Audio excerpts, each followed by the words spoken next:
stepbible.org is a great way to read the Bible and to study it as deep as you like. And you can use it to investigate the facts for difficult problems in the text. You've probably heard the theory that the church conspired to change Mark's Gospel. The idea is that Mark originally said nothing about the resurrection, so the church added the resurrection to the end and added the Son of God to the beginning of the Gospel. There is some basis to this theory because there are manuscript problems, but when you look at the facts, the theory becomes very weak indeed. The ending of Mark's Gospel certainly does look different from the rest, and most scholars agree that it isn't the original ending, though it is very old.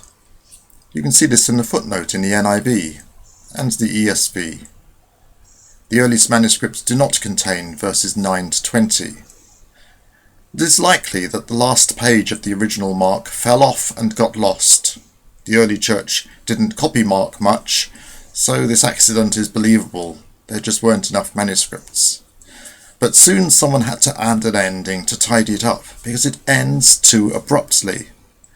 In English, verse 8 ends with, "They said nothing to anyone, for they were afraid." But in Greek it isn't so tidy. The Greek ends with gar, for, or because. Gar usually comes near the start of a phrase, like in English, for example, "for they were afraid that." Let's see the details.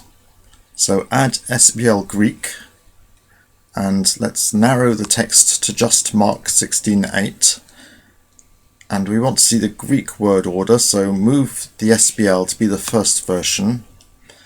And this gives us a nice interlinear text with the Greek as the master version for the order. And now in options, turn on grammar, and let's see the vocabulary options, and we'll tick all of those. And now we can see the Greek text at the top and the English of the ESV at the bottom, and in between we can see the English vocabulary, that's a one-word meaning for the Greek word, then the transliteration of the Greek word as pronounced in English, and the Greek version of that word. This is the standard dictionary form without the specific endings used in the text here, and the grammar of the actual form that's used in this text. The double square brackets mark the start of the new ending. So you can see the last word in the mark would have been gar, for. That would make very strange Greek, like it's rather strange in English. Gar almost never occurs at the end of a sentence and never at the end of a section or a book. You expect to see it at the middle or the start of a sentence. We can see this graphically by searching for it in the whole Greek Old Testament and New Testament. If you click on the Bible version and go to Ancient and pick the Apostolic Bible Greek, this is the ancient Greek translation of the Old Testament plus the New Testament in Greek. It's really useful for searching the whole Bible in Greek. Now search for gar. You have to click on More to find it. There are too many results, but we just want to see it graphically, so I'm going to reduce the size to a stupidly small font, just so that we can see the pattern. And now you can see it. Gar is in the middle of sentences or at the beginning, not at the end. Very occasionally Greeks did end a sentence with for as a kind of pregnant expectation, like we might say, "I can't do it because I'm afraid," and this puts the reader or the listener on the edge of their seat to know what's next. And it always does lead to something else. It can't be at the end of a book or a section. And in all Greek literature, there's no example of ending a document in this abrupt way. So it's almost certainly that Mark did not end here. There was something else that we've lost. Anyway, even if we have lost the ending about the resurrection, we see it elsewhere in Mark. Let's do that. Let's find all the references to the resurrection in Mark. So open ESV and NIV, and then do a text search for resurrection. And pick Mark as the place to search, then click on Find. Oh, only 2 verses, and neither of them talking about the resurrection of Jesus. We're only looking for the exact English form because we did a text search. We're looking just for resurrection. Let's look up the Greek word instead. Type resurrection again and pick, there, anastasis. Still the same result. Of course, the related Greek words. There it is, the verb, anistemi. And yes, there are 3 places where Jesus predicts his resurrection, in 8:31, 9:31, and 10:34. So anyone reading this gospel knows what's coming at the end. Even if the last page does fall off, we already know the final twist in this story. Jesus rises from the dead. That's the whole trajectory of the gospel. The real mystery in Mark is not how it will end, but who Jesus is. And this brings us back to the problem at the start of the gospel, because some early manuscripts miss out the words Son of God. This has led to the conspiracy that the church added Son of God later. They say Mark told the story of Jesus as a human teacher and healer. Then the church added a resurrection and called Jesus the Son of God. But let's look at the facts. So we want to go to the start of Mark. Let's start from scratch by clicking on Step. Then click on Genesis 1 and pick Mark and chapter 1. Then hover over the note at Son of God and you'll read that not all manuscripts have this. So there is a problem. Let's load some Greek texts to check this out. So click on the Bible and then on Ancient. The 3 New Testament editions at the top are representative of the 3 different groups of manuscripts. The majority text represents the text in most surviving manuscripts. This is virtually the same as the Orthodox text because most manuscripts were copied by the Greek-speaking church because every church needed one. The Western Church, of course, used Latin translations of the New Testament in their churches, so they didn't produce many Greek manuscripts.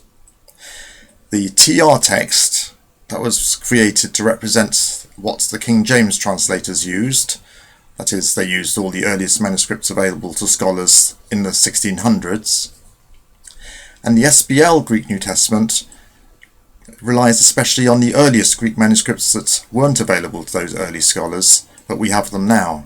That's the important papyri which were dug up in the sands of Egypt, and the codices dug out of libraries where they'd remained unused for centuries. By the way, I've picked the Tyndale House edition of SBL because that has morphology and vocabulary as well. So click on OK and find, and there they are. And seeing as we're interested in the Greek, let's look at the Greek order. So we move the ESV so the Greek version's at the top. And when we look at these, sure enough, Son of God is missing in the oldest manuscripts as represented by the SBL edition. But you're probably thinking, doesn't Mark use Son of God elsewhere? Let's look for it. To copy the Greek words, change the interleaved. Now copy the words and we can paste them into the line at the top to find a verse with them both. We want to put and between them so that it looks only for verses with both these words. And we'll replace Mark 1 with Mark so that we're searching the whole gospel. But we still only find this one verse. Why is that? Oh yes, we're looking for the exact words, and Greek has many endings.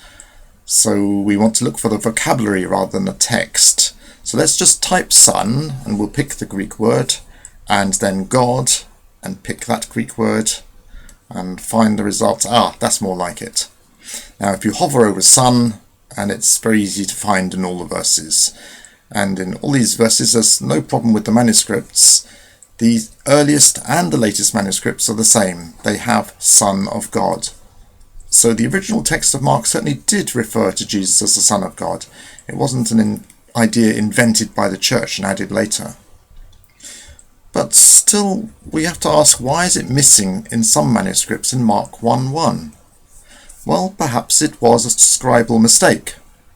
Or perhaps Mark really did not put it there. Perhaps he didn't want to put off a prospective convert reading for the first time. So, in chapters 3 and 5, the spirits exorcised from someone declare he's the Son of God.